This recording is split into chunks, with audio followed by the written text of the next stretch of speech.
Bonjour à toutes et bonjour à tous. Alors, bienvenue à cette table ronde ayant pour thème race, couleur et identité dans les Antilles, qui est co-organisée par l'Arbre du Voyageur, Service d'insertion et d'intégration des Antillais du Canada, et le CIDICA, qui est le centre de documentation à Montréal, qui permet d'accéder à de la documentation sur Haïti, la Caraïbe, leur diaspora, ainsi que sur les Afro-Canadiens. Alors, je suis Sabine Montpierre, la présidente de l'Arbre du Voyageur, et je voudrais rappeler que cette activité est inscrite dans la programmation de la 22e édition de la Semaine d'action contre le racisme et pour l'égalité des chances, qui coordonne des activités très variées pour rapprocher tous les Québécois et les Québécoises et lutter contre les différentes formes que peut emprunter l'intolérance dans notre société. J'aimerais aussi poursuivre par faire reconnaître que l'Arbre du Voyageur est situé en territoire autochtone, lequel n'a jamais été cédé. Nous reconnaissons la nation Gaëngéé comme gardienne des terres et des eaux sur lesquelles nous nous réunissons aujourd'hui. Et c'est dans le respect des liens avec le passé, le présent et l'avenir que nous reconnaissons les relations continues entre les peuples autochtones et autres personnes de la communauté montréalaise. Donc, sans plus tarder, je voudrais vous présenter les panélistes qui participeront à cette table ronde. Elle présente avec nous Nadège Assara, qui est doublement diplômée en coopération internationale de l'Université des Antilles et de l'Institut libre d'études en relations internationales. Elle est reconnue pour ses compétences en coopération. Elle a présidé le premier réseau de coopération des acteurs de Guadeloupe Caraïbes Horizon. Elle est nommée jeune ambassadrice de la francophonie des Amériques suite à sa formation à Winnipeg sous le leadership et dirigera une ONG accréditée UNESCO sur les questions liées au patrimoine culturel immatériel. La diversité de son parcours lui permet de rencontrer et de travailler avec une pluralité d'acteurs à la fois sur le territoire guadeloupéen et dans la zone Caraïbe. Et elle est l'auteur de l'ouvrage « C'est décidé, je rentre en Guadeloupe » qui présente ses réflexions, le retour au pays qu'elle a conçu comme étant un guide, un journal dans lequel tout lecteur peut poser sa réflexion sur un retour aux sources. Je poursuis les présentations avec Steve Gadet, notre prochain panéliste, qui est enseignant-chercheur en histoire des États-Unis à l'Université des Antilles. Il est une référence en matière de culture urbaine, mouvements religieux, afro-diasporiques, mouvements sociaux, criminalité et rôle de l'art dans la réinsertion des détenus. Son activisme sociopolitique l'amène à voyager, à tenir des conférences populaires, s'investir dans la prévention de la délinquance et à conduire des ateliers d'écriture créative en milieu scolaire, et notamment dans une prison dans laquelle il intervient, qui se trouve en Martinique, à la prison de Ducos. Il a publié environ une vingtaine d'ouvrages, des recueils, des nouvelles, des essais, des recherches universitaires, des romans et aussi recueils de poésie. Alors, bienvenue Steve à ce panel. Merci. Je me joins aussi à cette table ronde pour y apporter mon analyse, puisque je suis très sensible aux enjeux sur les mythes et les réalités. Donc, j'apporterai aussi mes réflexions, mes compétences sont recherchées sur les angles, sur l'identité personnelle, stéréotypes, préjugés, discrimination. D'ailleurs, j'assure une certaine veille sur la condition des détenus ethnoculturels dans les milieux carcéraux au Canada, notamment veiller comment sont les conditions de détention des détenus, notamment noirs et autochtones, et si les programmes qui sont offerts leur conviennent et satisfait vraiment à leur réinsertion à la vie sociale.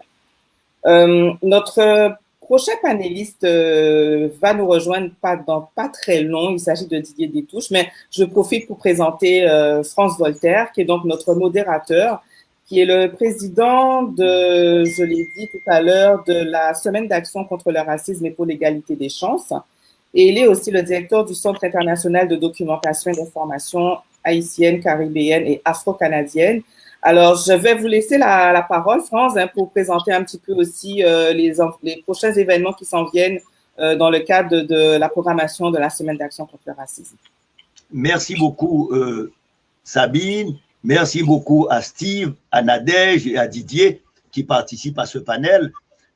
La Semaine d'action contre le racisme est un des programmes peut-être les plus importants du Centre international de documentation et d'information haïtienne, caribéenne et afro-canadienne qui fête ses 38 ans cette année.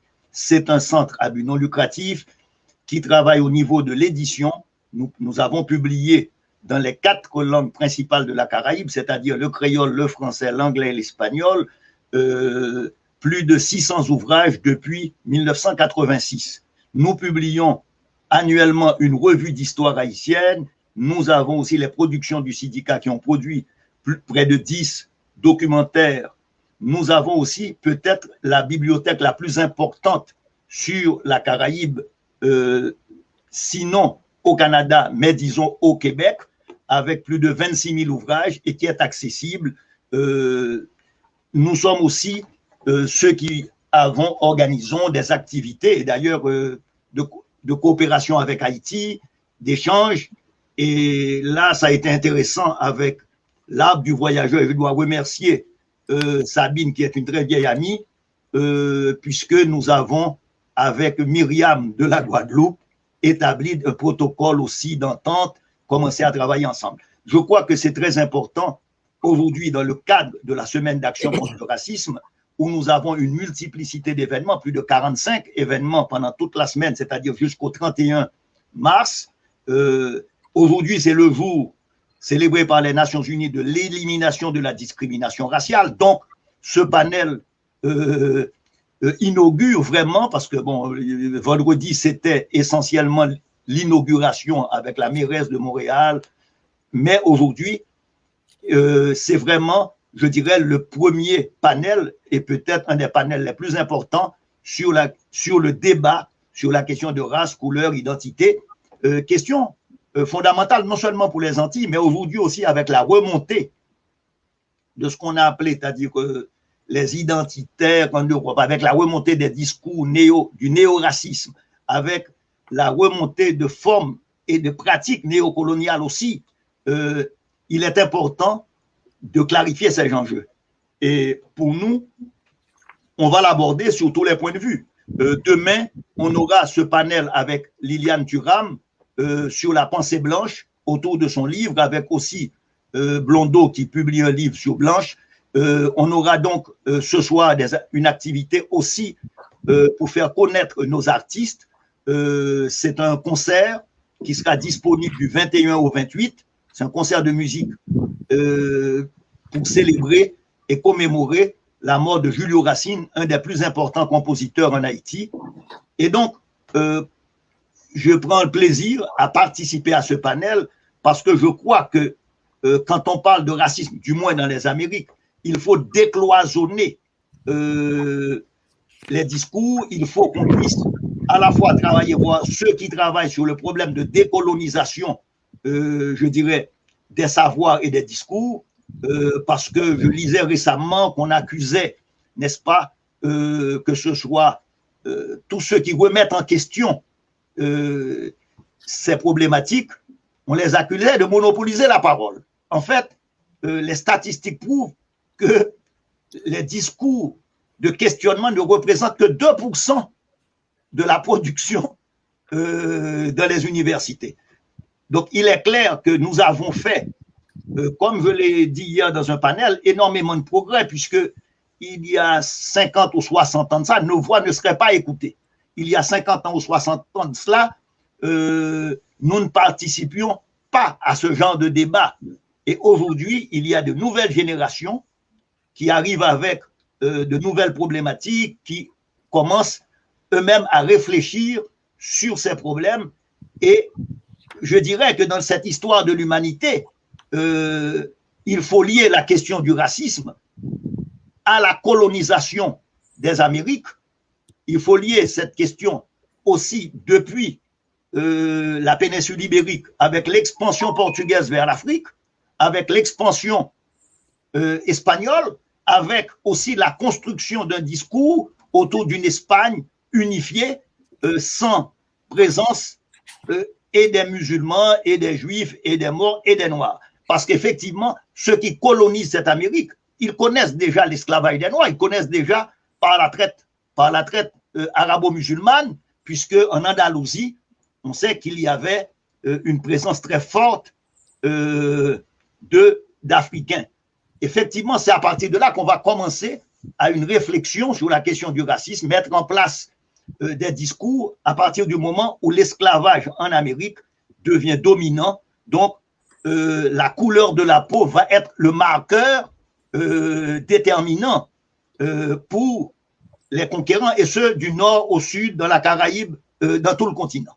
C'est-à-dire, et quand on nous rappelle des fois que nous sommes susceptibles, que nous venons à soulever des questions qui sont de l'ordre du passé, on dit, mais c'est un passé qui n'est pas très lointain. La deuxième abolition de l'esclavage, c'est 1848, mais celle des États-Unis, c'est 1860. Or, effectivement, c'est 1865, à la fin de la guerre. Cuba, c'est 1880. Le Brésil, c'est 1888. Je rappelle souvent à tous ceux qui me le disent que mon grand-père est né en 1864 et que ce qui me lie à la Guadeloupe, c'est qu'on a retrouvé que le père de mon arrière-grand-père, il était esclave en Guadeloupe en 1830. Donc, on se dit, ce ne sont pas des faits.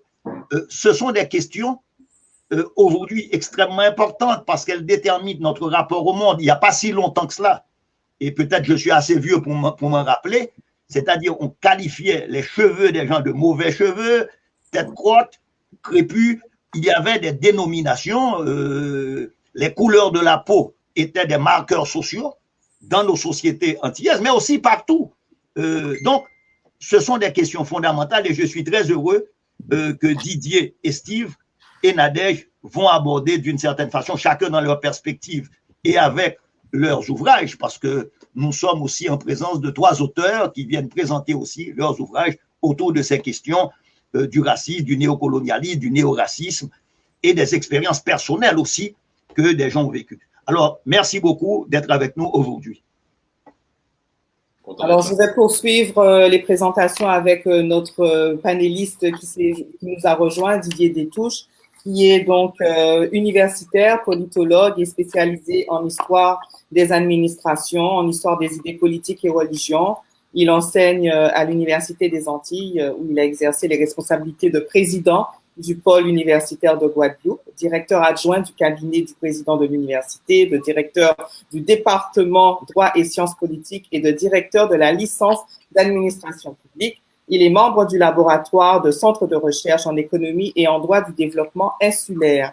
À cet effet, j'aimerais justement poursuivre avec Didier, puisque comme l'a indiqué notre modérateur, le but de cette table ronde, c'est vraiment de montrer comment les étiquetages aux Antilles produisent des assignations identitaires aussi, bien au-delà de la seule désignation de la couleur, et comment, d'autre part, ils modifient la nature des rapports sociaux établis avec des personnes ciblées. Pour lancer cette période de réflexion, donc, je me tourne vers toi, Didier Détouche, auteur de l'ouvrage « Discours sur le néo-racisme », dans lequel tu lances un vibrant appel à s'élever contre la banalisation d'un racisme sans race et qui ronge l'esprit républicain du vivre ensemble, aussi destructurant que mortifère pour l'humanité, dis-tu. Alors, quelle est la différence, justement, fais-tu, pour toi, dans ta vision? C'est quoi la différence entre le racisme et le néo-racisme? Bonjour à tous. Bonjour Sabine, merci beaucoup pour cette prise de parole que tu me permets d'avoir. Merci également à France et puis à l'association L'Arbre du Voyageur. Je suis vraiment très honoré de faire partie de ces panélistes et de pouvoir, dans ce débat public et en ce moment de commémoration et de réflexion, de pouvoir effectivement aborder une différence qui me paraît devoir être faite non pas en termes de création ou d'invention conceptuelle, mais simplement en termes de mise à jour, quelque part, de notre opinion, l'opinion publique, mais aussi de nos consciences, de nos réflexions sur la question du racisme. Alors, il y a le racisme et il y a le néo-racisme. Je précise tout de suite que ça ne veut pas dire que le racisme n'existe plus quand on parle de néo-racisme. Et le fait qu'on parle de néo-racisme ne veut pas dire non plus qu'on s'attaque quelque part à 2 phénomènes différents qui concerneraient les rapports raciaux. Alors, en réalité, le racisme est une notion dans l'histoire, quand on prend l'histoire avec un grand H, une chronologie historique habituelle, c'est une histoire assez neuve. Lilian Thuram se plaît à rappeler dans La pensée blanche, et nous lui en sommes gré pour ça, nous lui en savons gré pour ça, il y a une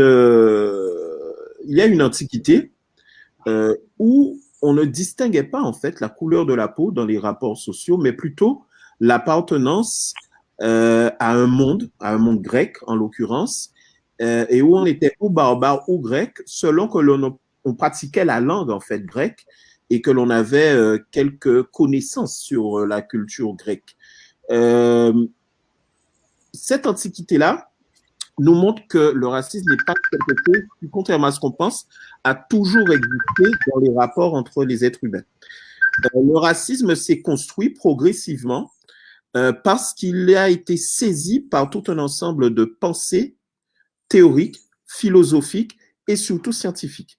Et il y a eu un point culminant, ça a été le 19e siècle, avec dans le même temps les théories darwiniennes qui avaient pour but, en fait, non révélé, mais qui a eu pour impact de retirer tout l'aspect créationniste, c'est-à-dire que l'homme est issu d'une création, qui est la création d'Adam, puis de Ève, et de dire que l'homme descend du singe, quelque part, en gros, hein, je schématise.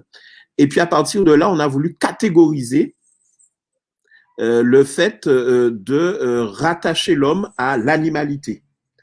Et donc, on a créé des races, comme il y avait des races de chiens, des races de chats, des races d'animaux. Eh bien, on a voulu créer également des races de point de vue scientifique et vulgariser cette création scientifique, ce qui a entraîné dans l'esprit des cultures, je dis bien des cultures au pluriel occidentales, eh bien, l'idée d'une infériorité d'un certain nombre de groupes ayant des couleurs de peau différentes, que ce soit les Indiens, les Africains, les Asiatiques, etc. Donc, les couleurs, bien sûr, hein, jaune, noir, rouge, des couleurs sans nuance, des couleurs, on va dire, primaires, des couleurs brutes, en tout cas, suffisamment capables de créer des antagonismes quasiment irréversibles, et bien évidemment, l'antagonisme noir-blanc étant le plus, à la fois le plus illustratif et le plus dramatique au regard de l'histoire. Alors, il y a eu aussi la question de l'antisémitisme, où l'antisémitisme ne s'est jamais départi de l'existence pour certains d'une race juive. Et bien sûr, la Shoah, après l'esclavage pour les Africains, eh bien, la Shoah a été un moment où les doctrines politiques, les doctrines scientifiques visant à assurer l'existence dans la culture et dans la conscience des êtres humains d'une supériorité d'une race sur une autre, eh bien, la Shoah a été ce moment culminant, dramatique, comme l'esclavage l'a été avant, eh bien, de manifestations politiques du racisme. Et donc, le racisme, à partir de ce moment-là, est devenu une valeur négative. Ce qui n'était pas du tout avant, puisqu'il était non seulement une valeur support du colonialisme et donc de l'aliénation de peuples sur d'autres peuples, mais en plus, il avait été un moteur de tout un pan de l'économie mondiale, avec notamment l'économie coloniale et l'économie esclavagiste qui résultait du commerce atlantique, de la traite, qui était légalisée. Et donc, on a eu une volonté à la sortie de la Seconde Guerre mondiale de se débarrasser du mot race et de ne plus être dans une idéologie du racisme. Notez bien que cela a eu lieu sous l'égide notamment de ce qui allait devenir l'UNESCO, notamment, et de l'ONU. Eh bien, cela a eu lieu sans qu'il y ait eu un temps de réflexion et de déconstruction du mal fait par des penseurs comme Gobineau, par exemple, qui avait écrit de l'inégalité des races, un ouvrage qui a été traduit dans beaucoup de pays, et qui a aussi diffusé avec, par exemple, des manifestations comme les expositions universelles, la Vénus noire, etc., eh bien, qui a eu le temps de concrétiser dans l'esprit, dans la culture et l'éducation de bon nombre de gens, au-delà de la colonisation, eh bien, de concrétiser, de structurer le racisme en tant que manifestation. Et on a donc eu une volonté de parler d'ethnie plutôt que de race. Et à ce moment-là, le racisme a commencé à devenir une idéologie et une manifestation plus individuelle, qui se caractérise par la volonté de refuser à l'autre l'égalité qui lui est due en tant qu'être humain et de manifester par un certain nombre d'actes négatifs, insultes, violences, mépris, surtout parce qu'on ne parle pas assez souvent du mépris, qui ne peut pas être sanctionné par la loi ou par les institutions judiciaires, mais qui est bien sûr comparable aux dégâts que peuvent causer le harcèlement moral, par exemple. Et donc, le racisme est devenu une manifestation individuelle d'un refus de considérer l'autre comme son égal et voire même de se considérer comme supérieur. C'est pour ça que quand on parle de racisme, il est scientifiquement très difficile de parler d'un racisme noir, d'un racisme jaune ou autre, parce que le racisme a une origine géographique et une origine culturelle. Par contre, il en va autrement du néo-racisme, mais j'y viens dans quelques secondes. Juste avant, je terminerai sur la question du racisme en disant que c'est aussi beaucoup grâce à la science que le racisme a connu une dépréciation très forte dans l'opinion publique en termes de valeurs culturelles, parce que, eh bien, la science a bien évidemment, pour peu qu'on s'y soit intéressé, que les scientifiques s'y soient intéressés, mais il y en a beaucoup, eh bien, la science a montré tout simplement que non seulement la notion de race scientifiquement n'était pas prouvée, elle était valable pour des races animales, mais pas pour l'espèce humaine, puisqu'il n'y a qu'une seule espèce humaine. Et d'autre part, alors ça c'est prouvé génétiquement, hein, je ne vais pas rentrer dans les détails, mais il y a aussi eu des preuves scientifiques que l'ensemble de l'espèce humaine venait du continent africain. Et donc, bien évidemment, il y a à cela un ajout à faire, c'est le fait que la couleur de la peau est définie par ce qu'on appelle la mélanine et que tous les êtres humains ont de la mélanine. Simplement, il y a des gradations de coloration de la peau en fonction non seulement alors du métissage, mais globalement du continent d'origine et de la position par rapport à l'équateur. Ce qui veut dire que des personnes de couleur blanche ou personnes de couleur noire ou personnes de couleur plus ou moins sur les variations de ton, eh bien, tout est question de la mélanine qu'il y a sous la peau. Ce qui veut dire que non seulement il n'y a qu'une seule espèce humaine, mais qu'en plus, les différences de couleur sont une preuve de l'unité de l'espèce humaine.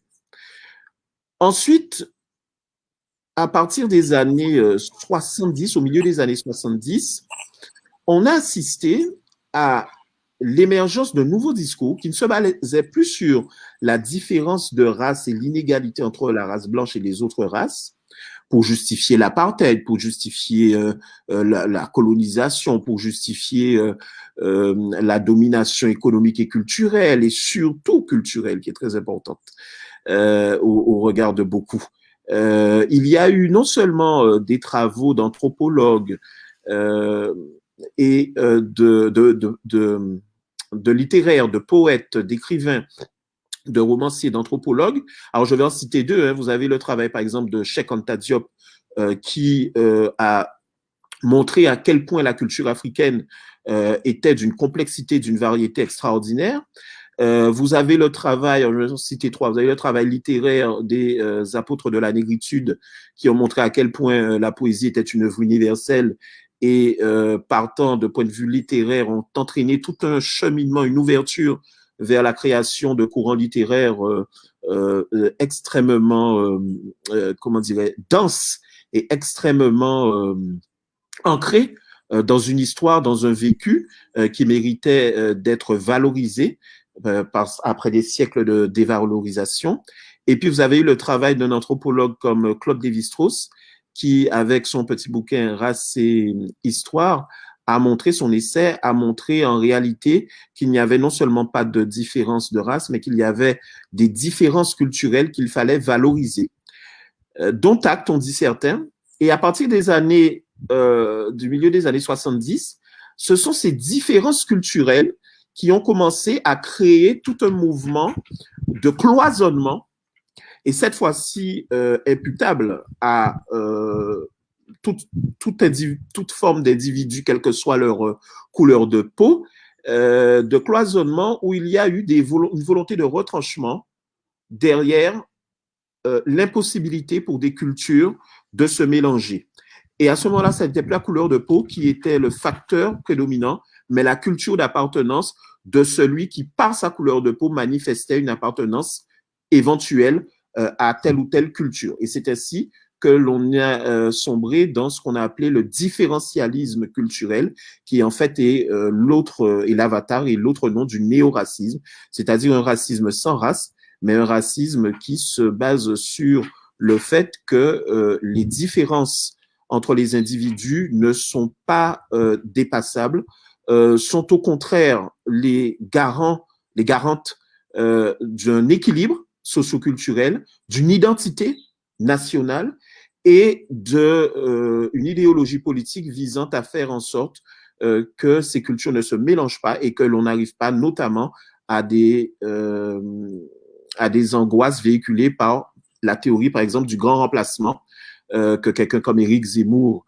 qui est un vrai apôtre du néo-racisme, véhicule aujourd'hui et qui a pour but de dire que, voilà, dans quelques années, il n'y aura plus de Français, il n'y aura plus de blancs anglo-saxons, il n'y aura plus de culture européenne, il n'y aura plus d'identité nationale française parce que les personnes issues de communautés issues elles-mêmes de l'immigration et de l'histoire coloniale sont en train, avec leur religion, avec leur culture, avec leur musique, avec leur cuisine, avec leur art, avec leur doctrine idéologique, eh bien, sont en train de dominer, de devenir dominants sur les différents territoires des pays européens.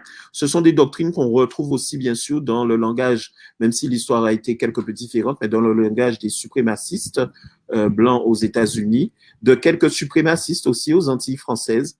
Mais c'est malheureusement aussi des théories que s'approprient des individus qui ne sont pas d'origine européenne et qui ont pour but de dire que, eh bien voilà, la civilisation africaine a été supérieure, la civilisation égyptienne a été supérieure, la civilisation musulmane est supérieure, etc., etc. Il y en a malheureusement maintenant dans un peu tous les camps.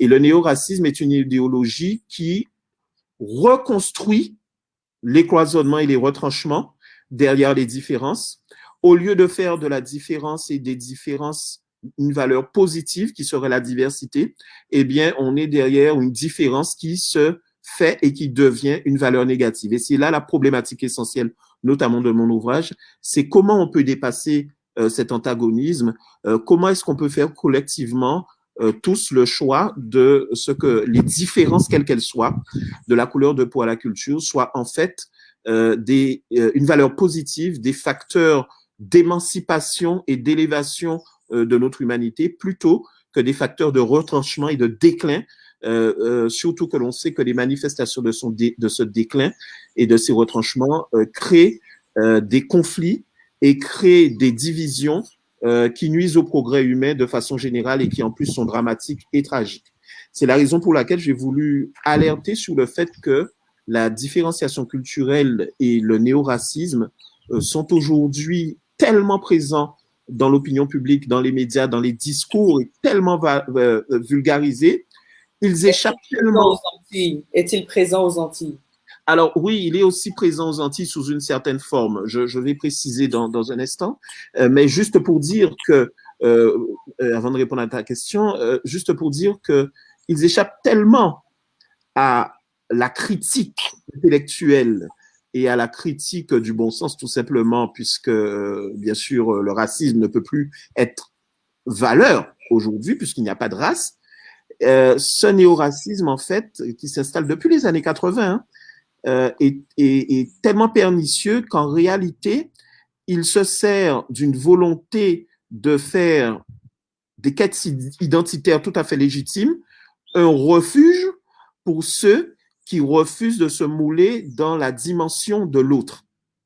Et on n'est plus comme avec le racisme dans l'altérité, on est vraiment dans une opposition, une division interne à l'espèce humaine, c'est-à-dire une source de division là même où devrait régner une certaine forme d'unité globale du genre humain. Elle est très difficile à battre parce qu'elle est culturelle. Et comme me le disait une amie récemment, la culture va toujours prévaloir sur l'éducation. Et c'est là où on a un véritable danger, parce qu'on peut éduquer les enfants, mais aussi les adultes, comprendre qu'il n'y a pas de race. Mais si la culture que vous avez vous invite à dépasser cet apprentissage, cette connaissance, cette acquisition de savoir concret et réel et incontournable, alors à ce moment-là, ça devient beaucoup plus difficile d'abattre les barrières qui sont en train de se construire. Merci Didier, parce que voilà, moi je fais la police de l'heure. Oui, c'est ça, parce que j'aimerais entendre aussi Yves sur son livre. Alors, juste avant de céder la parole, pour vous dire qu'effectivement, il existe, mais sous une forme, là aussi, très subtile, puisqu'il y a des combats identitaires extrêmement légitimes aux Antilles, mais la question est de savoir que fait-on de ce combat identitaire? Est-ce qu'on en fait un coutelas ou est-ce qu'on en fait tout simplement une corde que chacun va tenir à l'autre bout et se rapprocher l'un de l'autre? Voilà la question fondamentale et personne n'échappe à cette question-là parce que ça n'est plus une question d'être du bon côté de la table, de la ligne. La question, c'est que nous sommes tous concernés par ce que nous faisons des quêtes identitaires, en tout cas de point de vue éthique. Voilà. Merci Didier. Donc, alors, ce serait à Nadège de parler maintenant. On avait... Oui. Ben, pour continuer dans la lignée de... Donc, alors, on peut passer la parole à Steve, alors. C'est ça, parce qu'en fait, Steve est l'auteur du livre Discours sur le néocolonialisme qui est paru en 2019. Et on sait que on connaît le discours d'ailleurs sur le colonialisme qui a été écrit en 1950 par Aimé Césaire.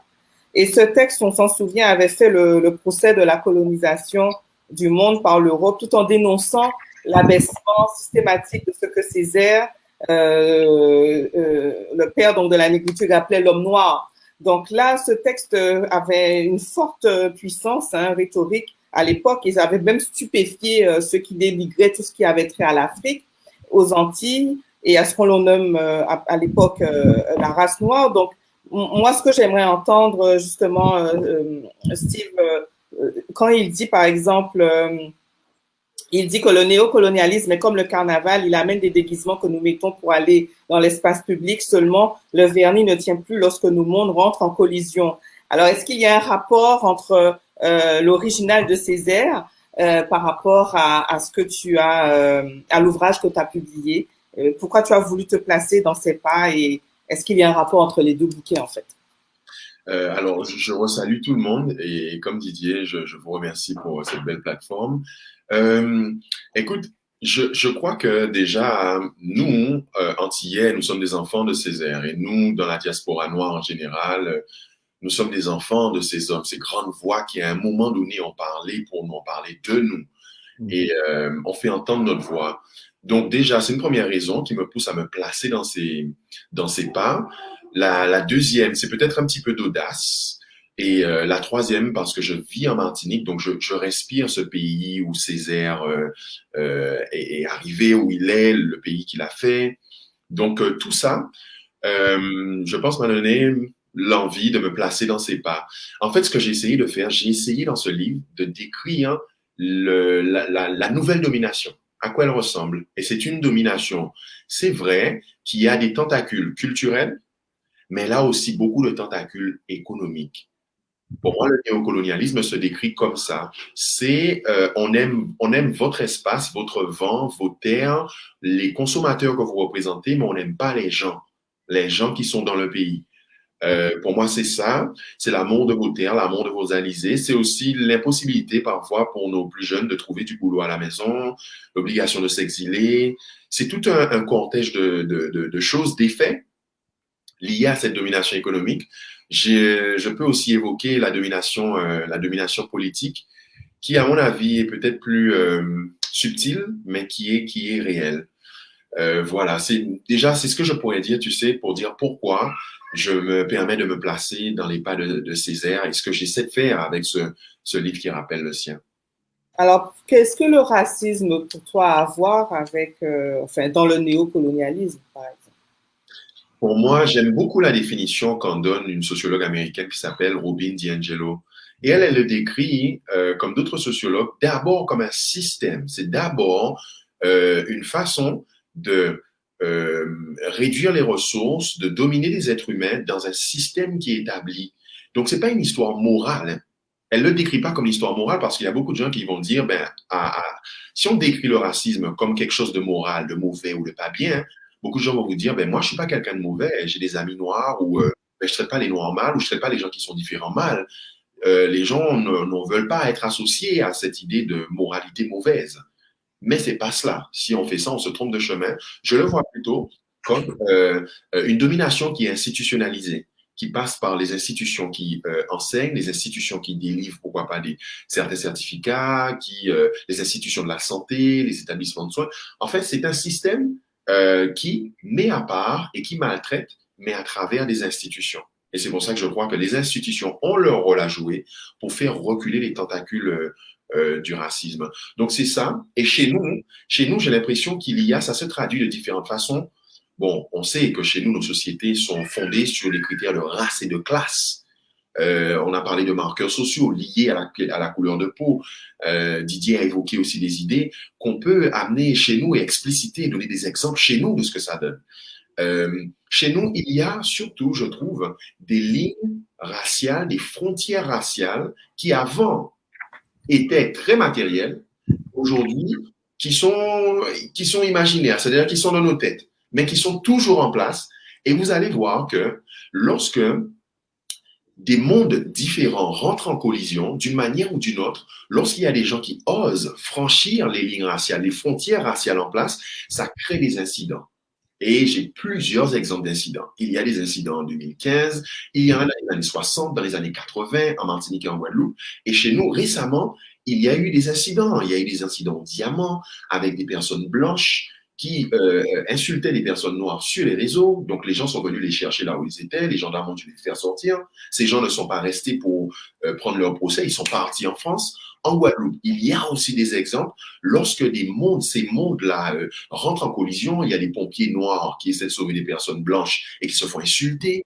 Donc, on voit que c'est pour ça que je parle de carnaval, c'est-à-dire que bon, dès qu'on ne se touche pas, ça va. Mais lorsque nos mondes rentrent en collision, boum, on voit que cette question raciale, elle est toujours là. Et liée à plein de choses. Notre problème principal, c'est que cette question raciale, elle est liée à la question économique.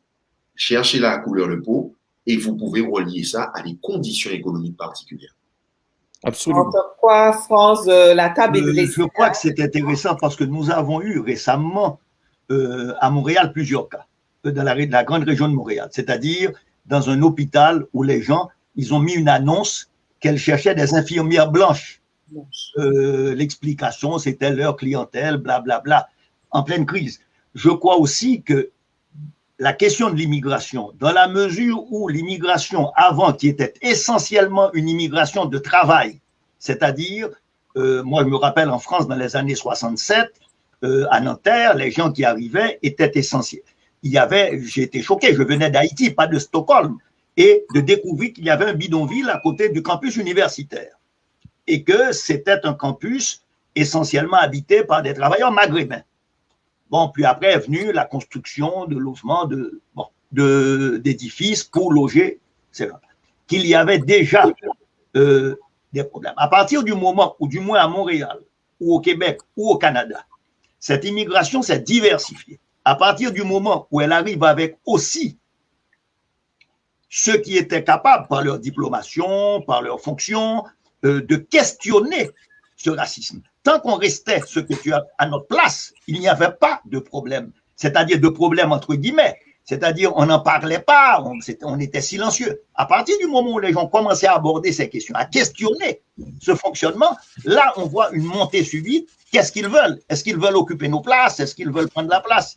Même si statistiquement ils n'occupent aucune place. Mais et qu'il y a des inégalités très fondamentales encore au niveau des salaires, au niveau du traitement, mais je crois, et c'est la difficulté de reconnaître, du moins au Québec, que le gouvernement refuse de reconnaître ce que l'on appellerait ce racisme systémique qui fonctionne à travers des institutions où l'on discrimine les enfants dans les écoles, où il y a du harcèlement par la police de jeunes, ce qu'on peut appeler racisés, noirs, maghrébins, latinos, parce qu'on définit aussi des hiérarchies en fonction de la place qu'occupent ces migrants dans la société. Donc, effectivement, il me semble très important de rappeler que le racisme dès le départ, il y a une fonction économique.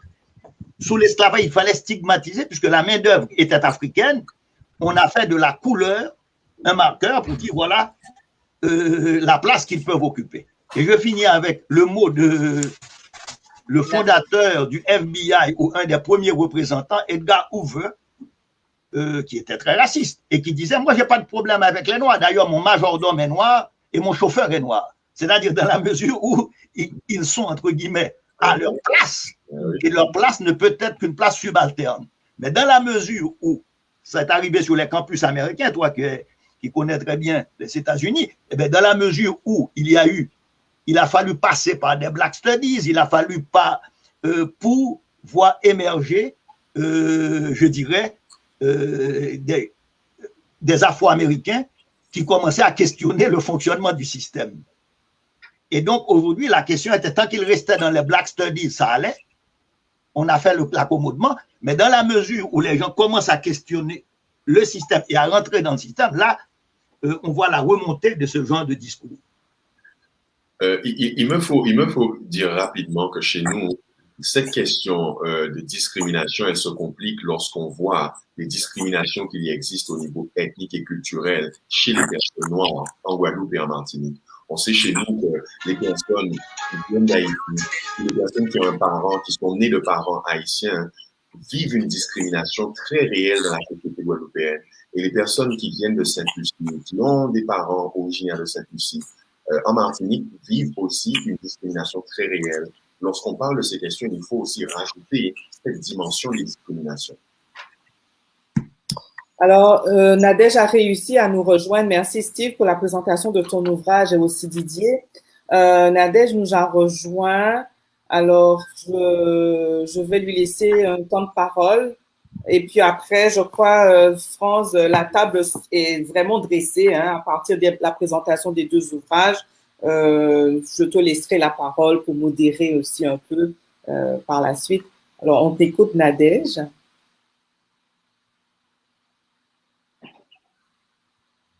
Est-ce que tu nous entends, Nadège?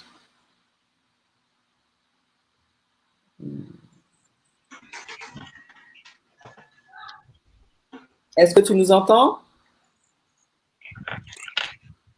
Alors, je vous entends, mais j'ai l'impression qu'il y a un décalage. Donc, Alors, il était question de savoir,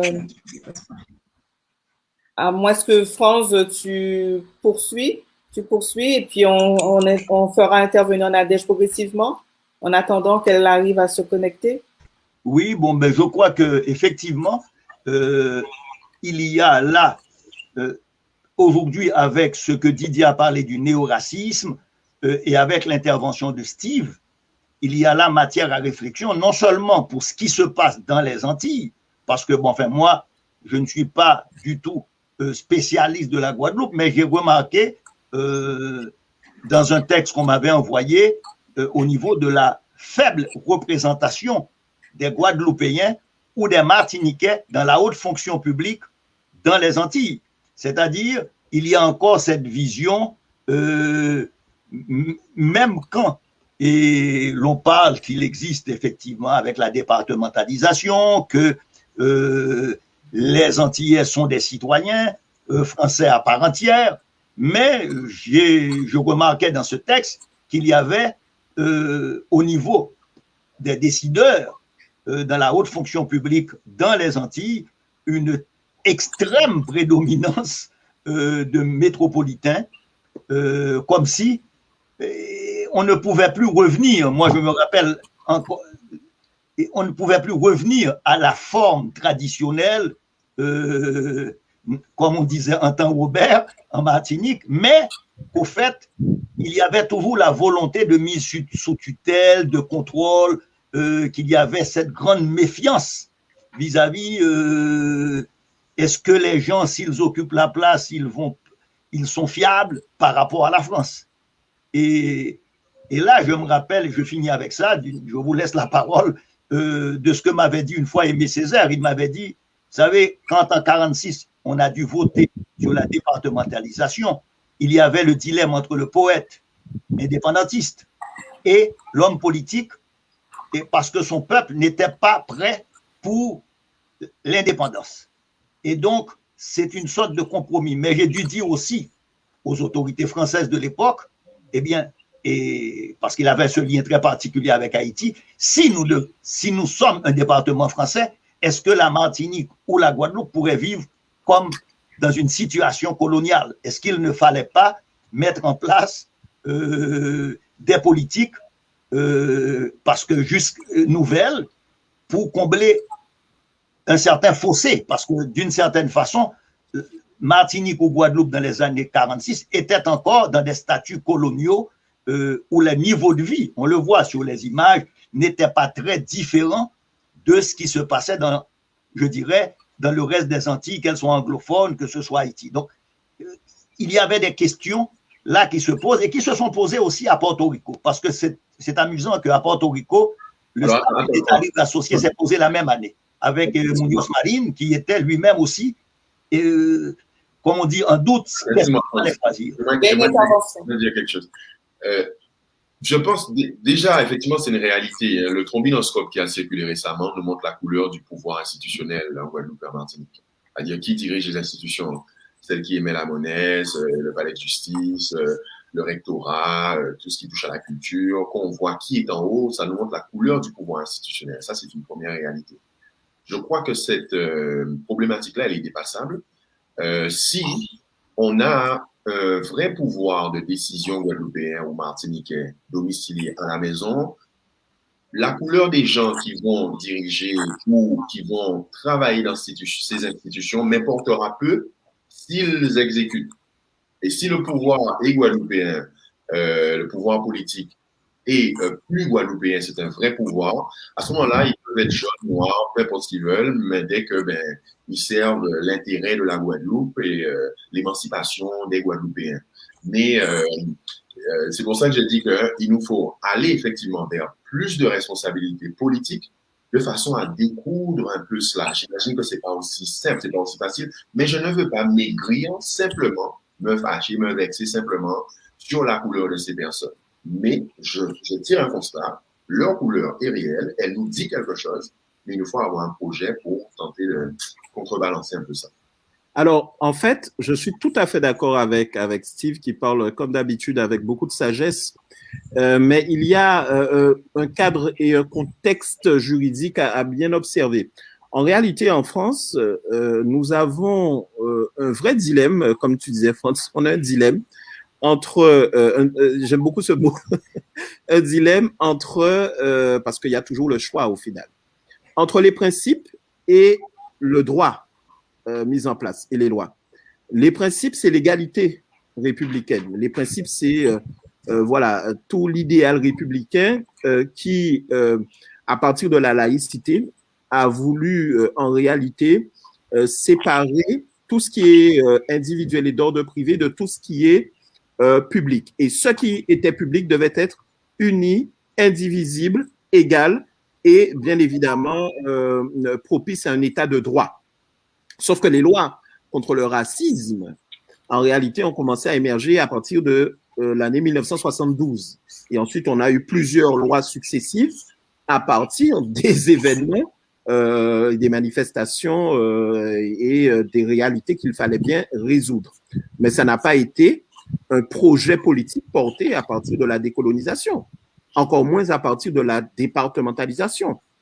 Et donc, il y a eu toujours un système social, un système économique, comme dit Steve, et je dirais également un système culturel, ça existe les systèmes culturels, visant à imposer une domination qui continue au-delà de la disparition, grâce aux principes notamment, au-delà de la disparition des formes anciennes de domination et d'aliénation. Résultat, on se retrouve dans une situation où, justement, on n'a pas le sentiment, et ça date pas d'hier, on n'a pas le sentiment du tout que de point de vue légal, de point de vue institutionnel, de point de vue des politiques publiques, les choses sont faites pour dépasser la culture coloniale qui a été instillé, distillé et même perfusé aux Antilles françaises et à d'autres territoires. Il en résulte que domination économique peut être accolée à une certaine couleur de peau, domination administrative peut être accolée à une certaine couleur de peau, et que bien évidemment, délitement social est associé à une autre couleur de peau. Et il faut donc, pour dépasser ça, tout simplement, qu'il y ait une réalité politique, c'est vrai, avec des élus issus de nos pays, mais il faut aussi que tant que dure le contrat d'association, moi j'appelle ça un contrat d'association, où des clauses peuvent être mises, mais où il s'agit d'être deux parties qui contractent, eh bien le contrat d'association avec la République française doit permettre de pouvoir définir définitivement un cadre adapté qui permette d'avoir des responsabilités locales aux plus hauts échelons, puisqu'il y a déjà manifestation évidente et je dirais même particulièrement honorable des compétences qu'il faut pour ça, tant du point de vue économique que du point de vue administratif, que du point de vue également politique, mais ça, c'est déjà un peu plus avancé. Attention, il faut quand même faire attention à la différence entre la communication politique dans ce domaine-là et la réalité politique. Quand vous avez des ministres qui sont nommés, qui viennent de l'outre-mer, c'est un geste, c'est un signe. La mandature de François Hollande s'était caractérisée par une vraie ouverture à la diversité. Mais une fois qu'on a donné le signal, comment est-ce qu'on fait pour perpétuer la dynamique? Et c'est là toute la question qu'il faut résoudre, parce que Steve a raison de le dire. Il le dit vraiment bien dans son ouvrage Discours sur le néocolonialisme, et dans d'autres écrits également, dans les tribunes qu'il écrit. Il y a un recul en arrière. Et il faut bien comprendre que nous sommes dans des temps, et le succès électoral, malgré la défaite, le succès électoral de Trump le montre, c'est l'exemple le plus frappant au niveau mondial. Mais il y a une vraie croissance très forte de ces cloisonnements autour des questions d'identité, de couleur de peau, et bien sûr de ce qui va avec, c'est-à-dire domination et aliénation. C'est-à-dire qu'on n'est pas forcément dans un mouvement ascendant où on a plus de diversité. On est dans un mouvement où la diversité est en train de poser réellement problème à l'heure où, bien évidemment, on est dans un monde ultralibéral et où la concurrence est difficile dans tous les domaines, même dans la fonction publique pour des postes de catégorie C ou B, eh bien, il y a cette concurrence-là. Et en réalité, ce qu'il faut savoir, c'est qu'aujourd'hui, il y a une grosse concurrence aussi dans la fonction publique pour l'occupation de certains nombres de postes. Ce sont des questions à résoudre qui deviennent aiguës. Donc, voilà. Alors, peut-être qu'il faut passer la parole à Nadège, qui est... Est-ce que Nadège sont... Nadège. Bonjour à tous, est-ce que vous m'entendez cette fois? Oui, oui. Ok, je suis vraiment navrée, je ne sais pas ce qui se passe aujourd'hui avec ma connexion Internet, mais du coup, j'entends vraiment ce que vous dites et je suis vraiment très heureux de participer. Et je ne sais pas si vous m'entendez. Alors, il y a des coupures de temps à autre. Tu peux parler, Nadège. Vas-y. Ouais.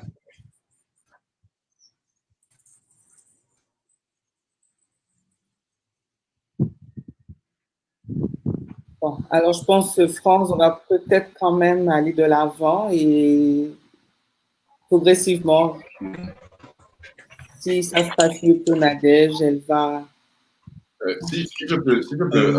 Est-ce que, Sabine, tu as reçu des questions sur le chat? Ah oui, il y en a beaucoup. Eh bien, peut-être qu'il faut le relancer pour permettre au public de participer. Ok, alors peut-être, tu avais une intervention, Steve, on la prend et puis ensuite on va faire un tour sur le chat pour voir comment réagissent nos internautes. Il y en a pas mal. Oui. D'accord, avec plaisir. En écho à ce que tu disais, Didier, je remarque qu'il y a une vraie violence économique, une vraie brutalité économique lorsqu'on est passé, tu sais, de la financiarisation de l'économie où les métiers de l'industrie, beaucoup sont tombés. Ça ne veut pas dire que l'industrie n'est plus importante dans l'économie des pays, mais elle ne pourvoit plus comme avant aux besoins de plein de gens. Donc, je remarque par exemple aux États-Unis qu'il y a beaucoup de personnes dites blanches qui ont été heurtées par cette mondialisation et qui ont été laissées tomber sur le carreau. Donc, qui se sont retrouvées sans privilège économique. Ils ont constaté que la couleur de peau n'était plus une protection contre cette violence économique. Exactement. Du coup, ça a créé une tension entre personnes venant de ces classes populaires où le privilège de la peau ne les protégeait plus de la violence économique. Et donc, on a eu quelqu'un qui, à un moment donné, qui a répondu émotionnellement aux besoins de ces gens de se sentir considérés. Donald Trump, en arrivant sur scène, a répondu à ce besoin émotionnel de se sentir grand à nouveau, de se sentir un peu plus contrôle. Et ce phénomène-là,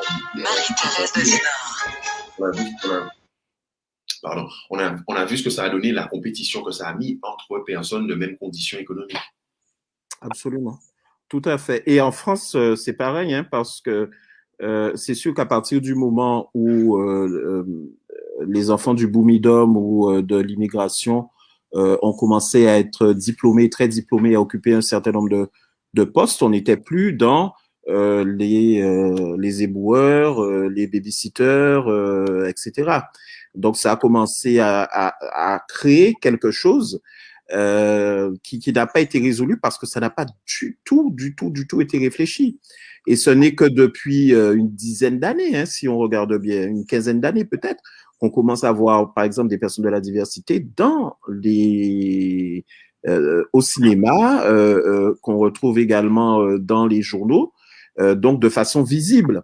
Il y a tout un travail qui est fait. Et quand on voit le discours de Jean Pascal quand il a eu son César, qui est l'auteur du film Tout simplement noir, un film absolument remarquable à voir parce qu'il prend le problème par tous les bouts, eh bien, on se rend compte du chemin qu'il y a encore à parcourir. Et lui, il a été très franc sur ça. Il a très clairement dit, mais nous sommes dans une situation où, attention, aux Antilles, en Afrique ou ailleurs, mais on a un sentiment vraiment d'être de plus en plus mis à part parce que les choses deviennent dures et prégnantes. Et vu la situation actuelle, il y a fort à parier que les choses ne vont pas forcément s'améliorer s'il n'y a pas des réparateurs de brèches un peu partout.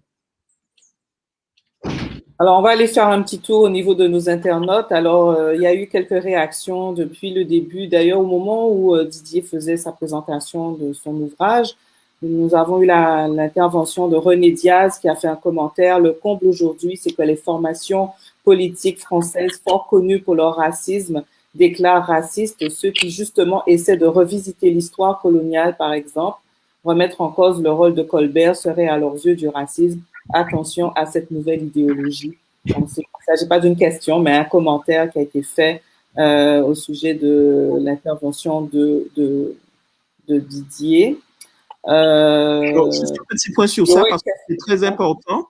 Ce dont il fait allusion, Ronnie, c'est la question de la catégorisation dans une pensée décoloniale, qu'on appelle pensée décoloniale, et qui en fait aurait pour but de dire que l'ensemble de ces réflexions et de ces pensées qui visent à revoir l'histoire coloniale et à la replacer dans la réalité de son impact sur le développement d'un certain nombre de manifestations comme le racisme, comme le populisme, comme comment dirais-je, comme les discriminations, etc.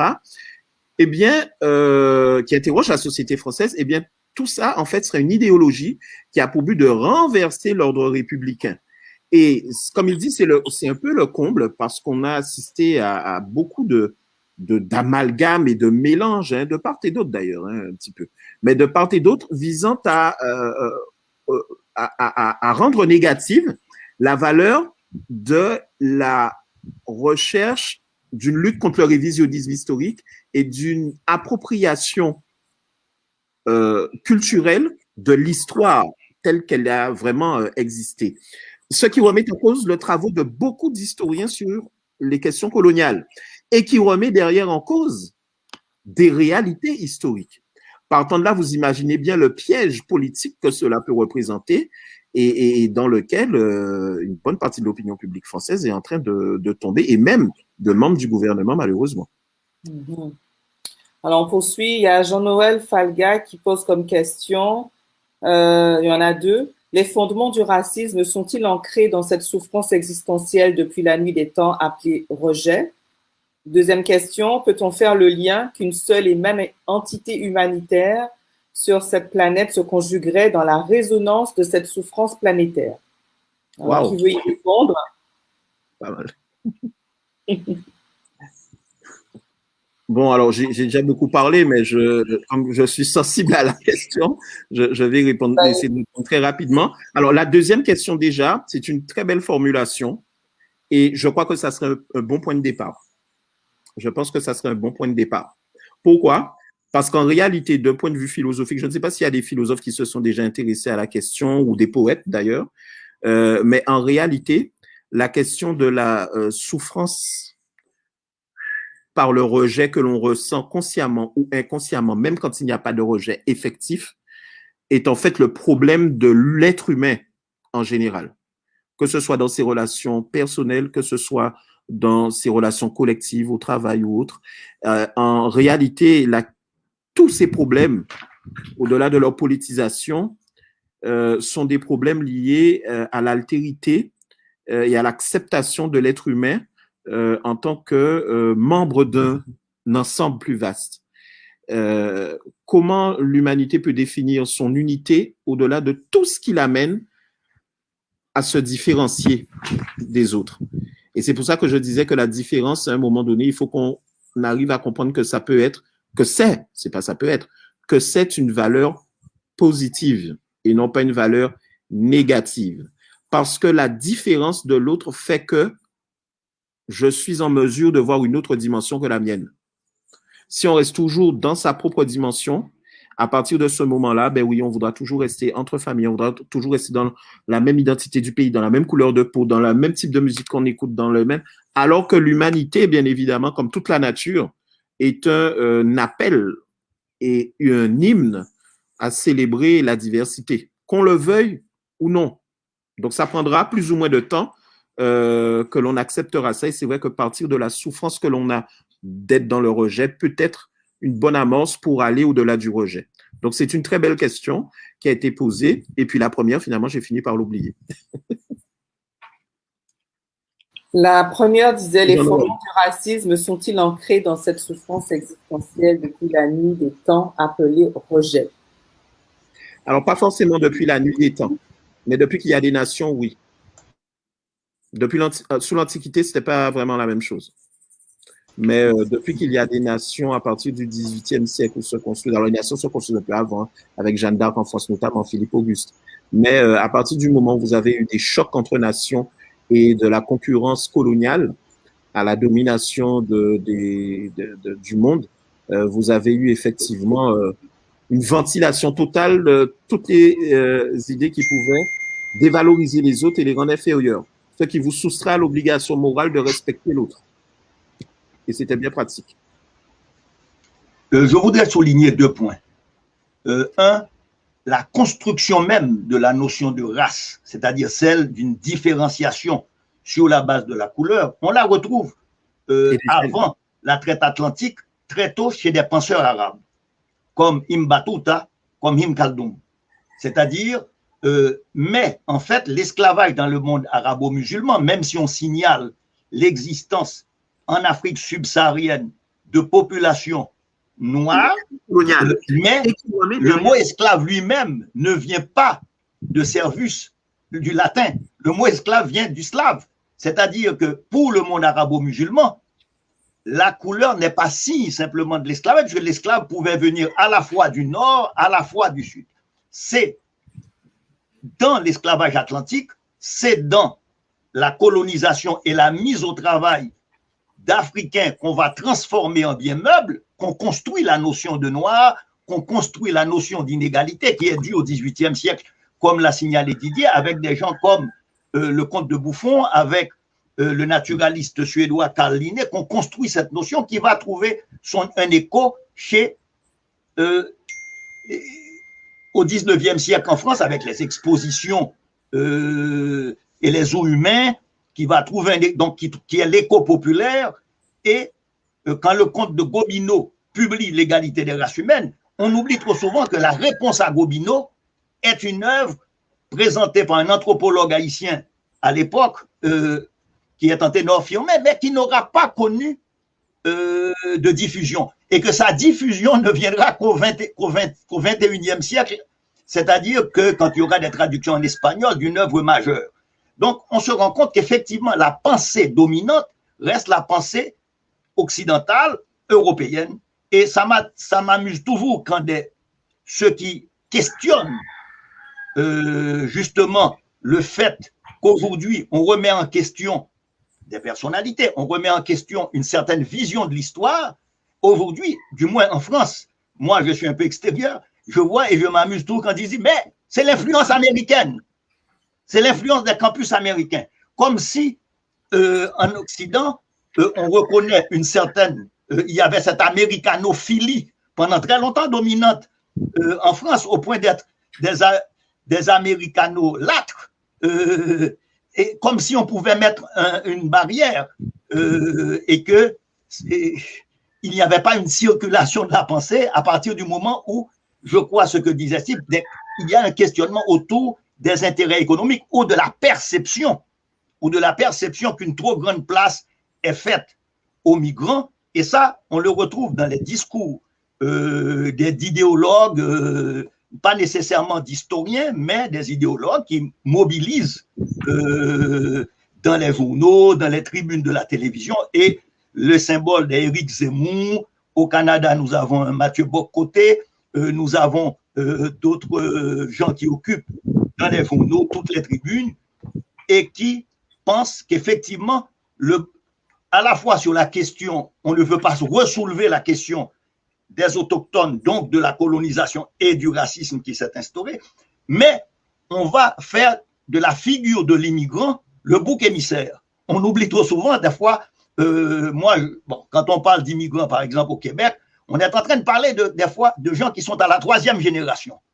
Et donc, les gens disent, c'est quoi être immigrant? L'immigrant n'est pas là. L'immigrant, c'est celui qui vient d'arriver, c'est un statut temporaire. Qu'il soit immigrant légal, qu'il arrive, mais l'immigrant ne peut pas être, comme on l'a vu, dans une autre forme de discours raciste en République dominicaine vis-à-vis des Haïtiens. Les gens fixaient le fait que les Haïtiens qui étaient arrivés en 1929 avaient un statut temporaire. Alors on dit le statut temporaire, c'est quand même, ça dure depuis longtemps, depuis 1929. Ce sont des discours construits et comme tout le soulignait Didier, on est en face de la montée de réactions identitaires de groupes qui se sentent menacés et qui ont élaboré qu'ils avaient, aux États-Unis du moins, pour te rejoindre Steve, qu'ils avaient construit ce pays, que c'est eux, ce pays, c'était eux qui l'avaient construit. Donc, aujourd'hui, voilà, à l'arrivée de gens, on va se mobiliser sur les Mexicains, ailleurs, ce seraient les migrants de la Méditerranée.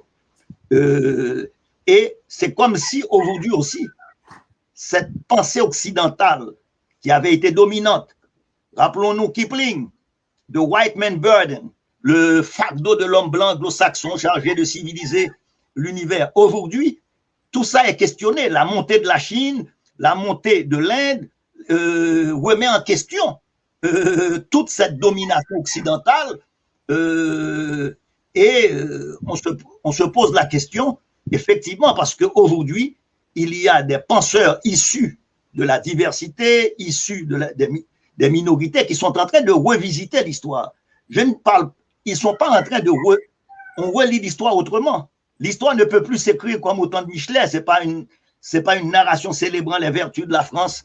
Et aujourd'hui, donc, on remet en question le colonialisme, on remet en question l'esclavage, parce que tous de nouvelles perspectives sont faites, tout comme ça s'est passé avec, je dirais, la montée du féminisme.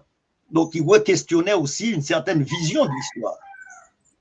Alors, Franz, il y a plusieurs... Ok, vas-y pour les questions. Enfin, juste pour dire, ce que tu viens de dire me fait penser à un exemple très marquant, que je trouve très marquant de nos jours. Vous voyez, par exemple, la plateforme Netflix, sans faire de publicité, mais bon, Aujourd'hui, on dit Netflix comme on disait Hollywood avant. Alors, la plateforme Netflix offre des contenus extrêmement variés. Donc, ça pourrait être considéré comme une plateforme de la diversité. Vous avez des films et des séries africaines, asiatiques, indiennes, etc.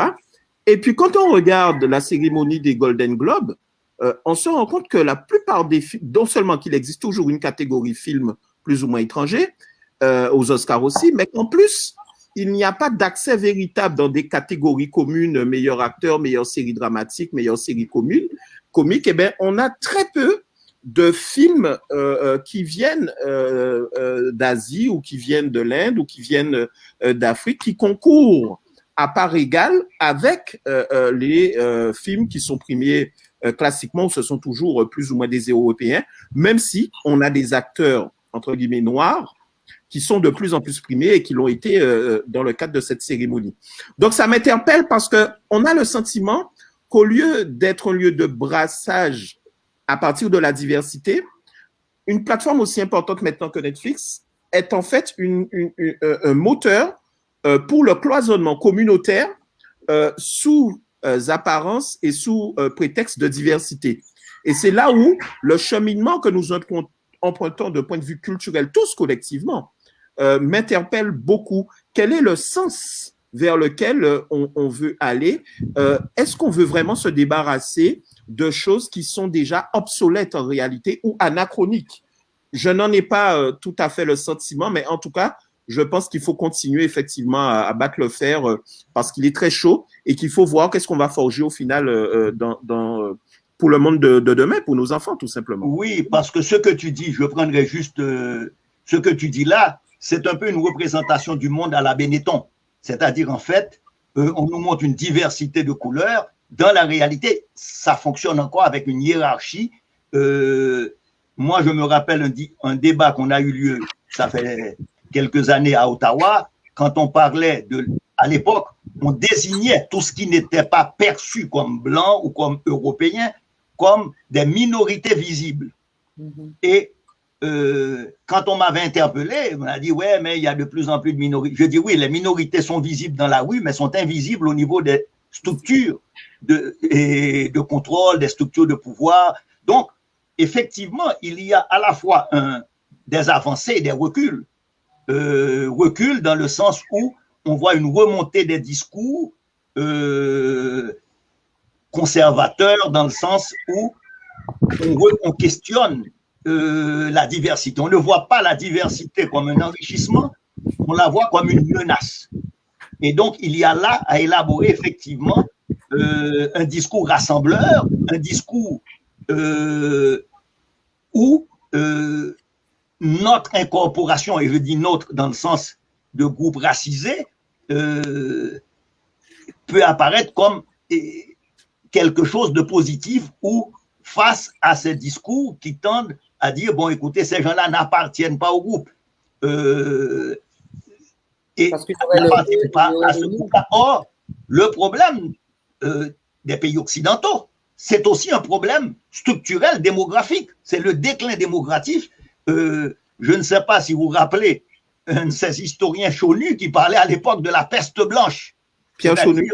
Oui, Pierre Chonu qui parlait de la peste blanche dans le sens de la chute démographique. Et c'est le même problème qu'on voit ici avec les discours anti-immigrants qu'on voit aux États-Unis. Il y a quelque part un questionnement à faire, mais un débat à faire à la fois entre nous, mais aussi avec les sociétés globales. Alors, on va poursuivre avec les questions de Cyrielle Cuirassé qui demande quel regard vous portez sur le plan d'action européen anti-racisme. À mon sens, une brèche s'est ouverte et nécessite des positionnements techniques et politiques à adresser au plus haut niveau européen. Ça, c'est une des premières questions. Qui aimerait y répondre? Quel regard vous portez sur le plan d'action européen anti-racisme? Je trouve que le problème qu'on évoque, c'est un problème qui a plusieurs causes et qui a plusieurs étages. Donc, tant qu'il y a des outils et des institutions, qu'elles soient européennes, qu'elles soient panafricaines, tant qu'il y a des institutions qui se proposent d'y apporter des réponses, Moi, mon regard, c'est de dire comment dire, il nous faut des angles différents et c'est très bien. Et il n'y a pas pour moi un angle qui est plus important. Ce que les institutions européennes font, qu'elles le fassent, c'est très bien. Ce que les gens de chez nous font dans la Caraïbe, qu'on le fasse.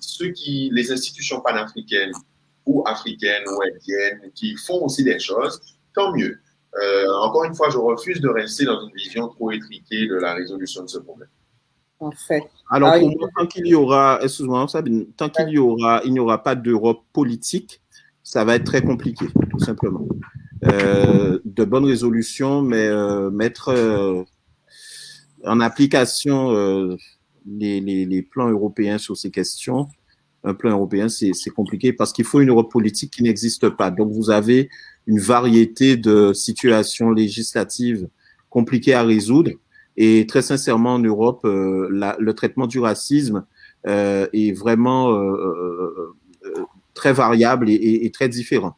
En plus, il y a un fond culturel aussi qui est un peu différent parce que vous avez un pays comme la France qui se base sur les idéaux républicains d'égalité notamment et qui donc, par nature, ne reconnaît quasiment pas les problèmes de ce type. Et vous avez des pays qui sont habitués, comme l'Angleterre notamment, même si elle est partie de l'Europe, vous avez des pays à tradition anglo-saxonne germanique qui sont plutôt sur la reconnaissance d'existence de communautés et qui va vers l'acquisition de droits à ces communautés. Or ça, ça maintient le cloisonnement d'une façon ou d'une autre, même s'il y a des progrès socio-économiques reconnus plus rapidement qu'en France aux membres de ces communautés. Parfait, on va poursuivre. Alors, il y a toujours une question venant de Cyrielle Piracé. La seconde, quelle place pour les intellectuels antillais dans le débat national? N'y a-t-il pas un manque de visibilité ou de présence dans les médias nationaux? Bonne question. Bonne question. Une question qui me choque tout de suite. Mon repère n'est pas ce qu'on appelle le débat national, justement. Mon repère n'est plus ça. Et si on est dans un repère à se dire, mais on n'est pas visible au national, c'est-à-dire on n'est pas visible dans les médias français, on perd notre temps. Ce n'est plus le repère. Alors, si certains d'entre nous, à une époque, ont été visibles, années 70-80, la Bana Raphaël, Chamoiseau et compagnie, ils ont été très visibles parce qu'ils ont signé avec des maisons d'édition françaises et il y avait un besoin social de leur écriture. Donc, la France écoutait. Ils ont fait un travail, on les remercie, bravo. Aujourd'hui, mon souci n'est pas d'être entendu en France. Mon souci, c'est d'être entendu chez moi, en pouvoir. C'est dans une dynamique politique, culturelle. Donc, pour moi, les laboratoires qui sont importants, ce sont les laboratoires de chez nous. Je prends toujours l'exemple de Phytobocase. Si Phytobocase était resté simplement à se dire, mais les laboratoires européens, ils sont sur ci, sur ça. Non, ils se sont recentrés sur eux, ont développé leur laboratoire et leurs solutions qu'ils proposent. Aujourd'hui, une partie du monde est forcée un peu à écouter ce qui se passe chez eux. Donc, moi, je veux faire d'abord confiance à nos laboratoires, à nos espaces de discussion, de débat public, etc.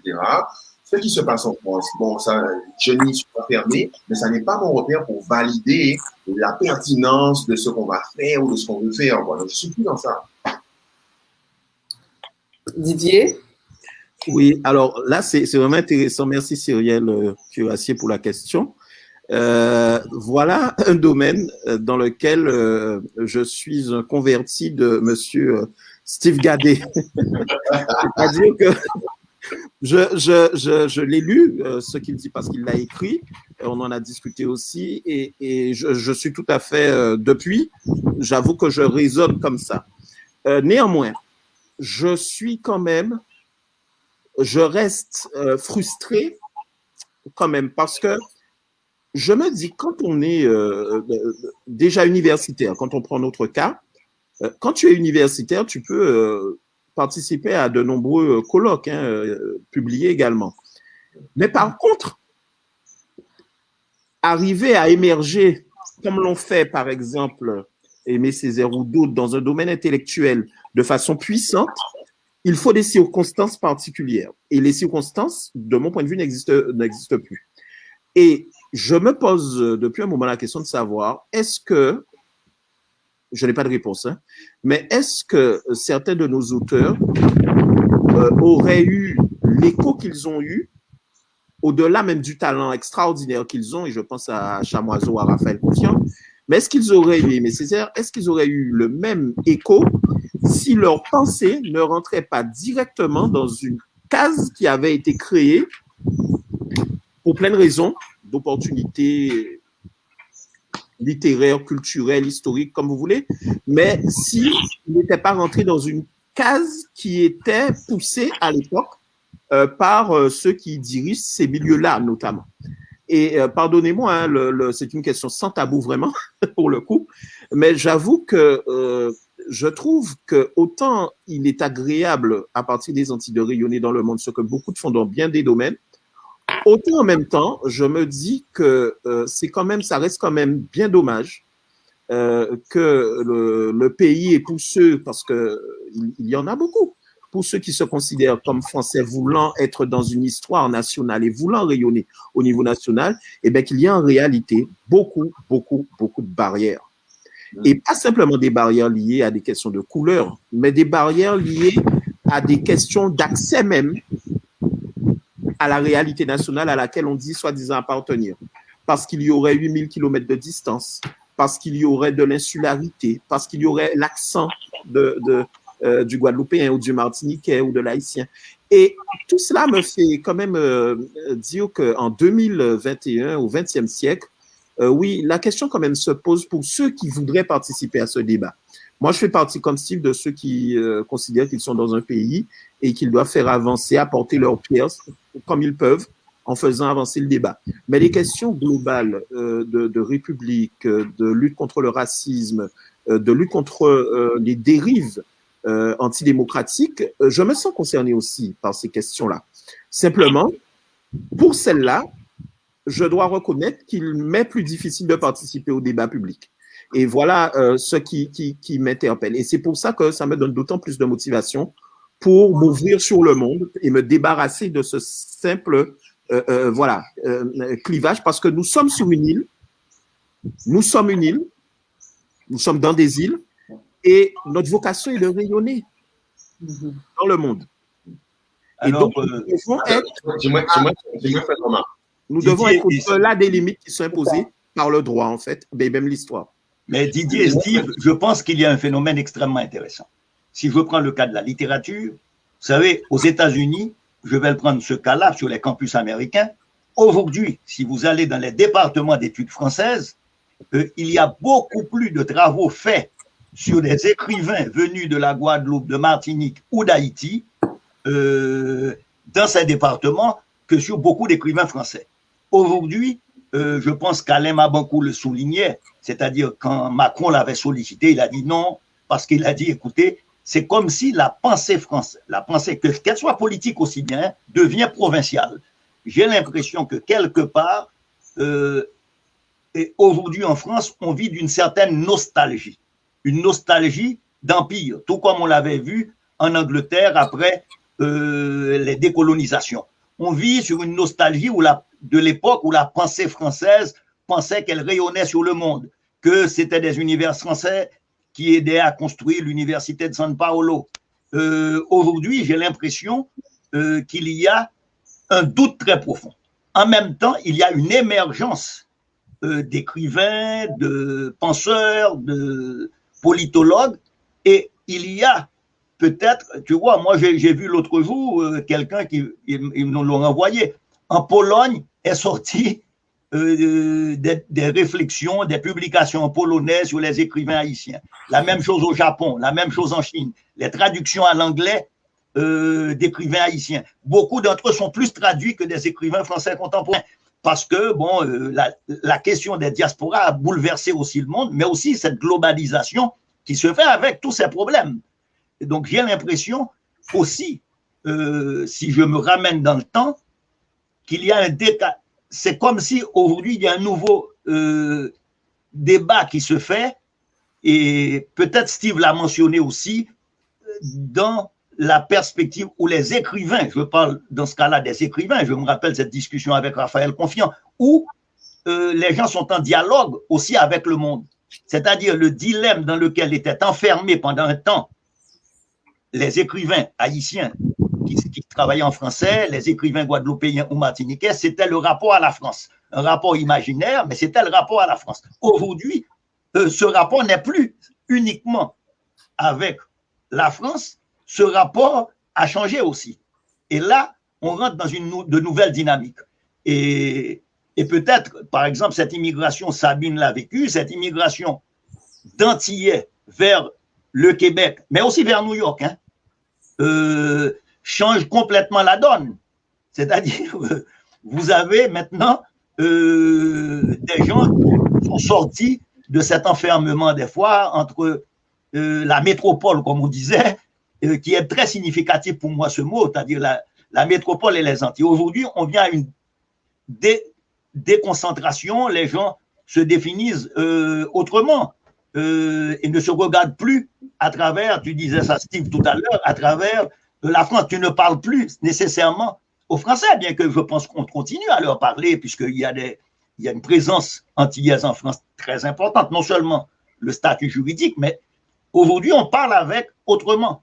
On parle avec aussi le monde. Nous découvrons aussi le monde. C'est un phénomène récent, 50, 30, 40 dernières années, mais nous découvrons que le monde n'est plus entre Paris, Pointe-à-Pitre, Paris, Port-au-Prince, Paris, là qu'il y a aussi un autre univers. Oui. En t'entendant. Malheureusement, je devrais partir moi avant parce que comme je préside la semaine, nous avons aussi une autre activité à 12h30. Oui. Alors, j'étais très heureux de participer à cette émission. Je vais vous laisser. Je pense qu'il y a d'autres questions. Il y en a d'autres et je ne voudrais pas frustrer nos internautes qui les ont posées. Tout à fait, donc il faut qu'ils répondent aussi. Oui, oui, c'est des livres qu'il faut que les gens achètent leurs livres. Tout à fait.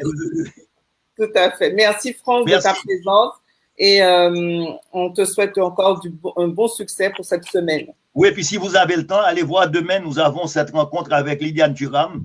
Oui. Demain, dans ce lien pour discuter de son livre sur la pensée. Le lien dans la communauté, le Facebook de l'Arbre Voyageur. Parfait. Alors, messieurs, oui, tu voulais intervenir, Steve, à part tout à l'heure? Oui. Ah, purée, je sais pas si ça se voit, mais je suis très frustré, en fait.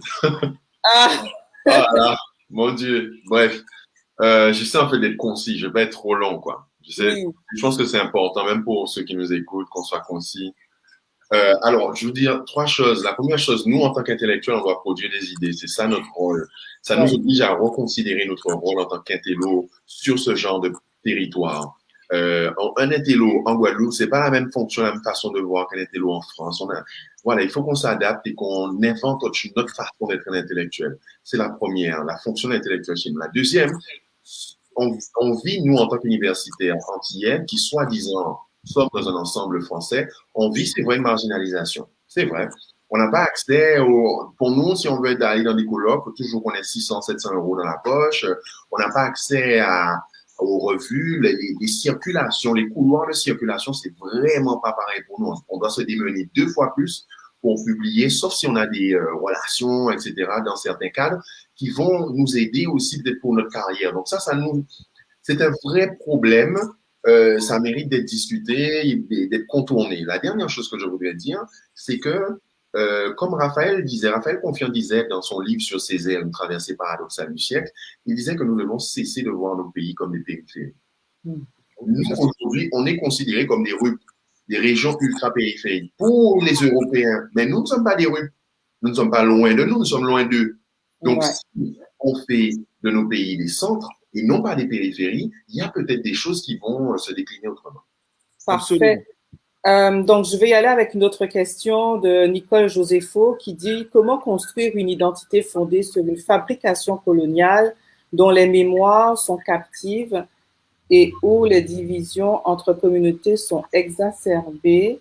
Je pense que c'est de ça qu'elle parle. Bon, est-ce que vous auriez une réponse à donner à ça? Dans la douleur. Dans la douleur. Ah, d'accord. Dans la douleur, mais il faut le faire. Et il faut pour cela avoir tout le temps pensé à maintenir, élever notre niveau de conscience, qu'on soit scientifique, écrivain, poète ou autre. C'est le prix à payer. Et si j'ose dire, quand vous regardez les nations qui ont dû affronter pour se construire, enfin je dis les nations, mais les peuples qui ont dû, pour s'affirmer, passer par des choses bien dramatiques, ce sont ces peuples-là qui, à partir de leur résilience, sont devenus les plus, comment dirais-je, les plus fiers, les plus porteurs d'une tradition, d'une force et d'une parole au monde qui leur assure vraiment une première place, quoi. Et je pense effectivement à la Chine, je pense au Japon, je pense à des pays africains comme l'Afrique du Sud, comme l'Algérie, comme